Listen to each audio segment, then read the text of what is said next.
gun to your head right now, are you taking a running back number one? First overall pick? No. No? If I'm the first overall pick, this is not a keepers league.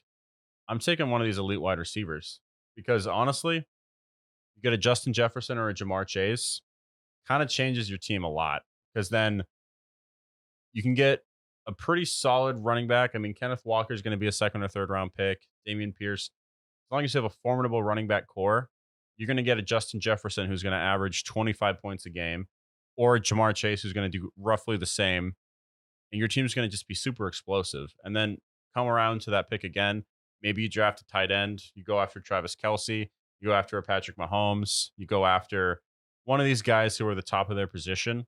And your team is going to have immense firepower. Yeah, I agree with that. I think this is slightly changing over time with fantasy right now as the NFL opens up the rules a lot more for wide receivers to run and roam.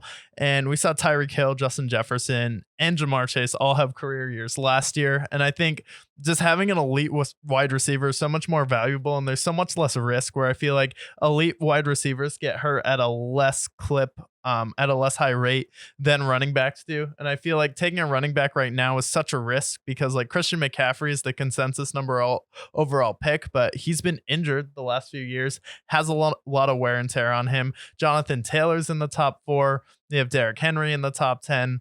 You have Saquon Barkley as well, who's gotten hurt. So I feel like all of these guys have burned people in the past. So people are starting to go more towards wide receivers right now. And I would definitely agree with that. Yeah. Plus, like, also, you're talking about like high risk, high reward with running backs. You got like Christian McCaffrey, who, if he's 2019 Christian McCaffrey, he'll win you your league. But if he gets hurt, you're screwed. For someone like Justin Jefferson and Jamar Chase, even if they do get hurt, there's a lot of really great running wide receivers later in the draft as well. So you could have a very strong wide receiver core, whether it's drafting someone like a Calvin Ridley later Yeah. in the draft, whether it's going and drafting or trying to get a Jordan Addison if one of these guys get hurt, a T Yeah. Higgins, someone in that role. Like wide receivers, when they go down, getting somebody else on that team to take a part of that target share, like they're easier to replace as well in the event that they got hurt.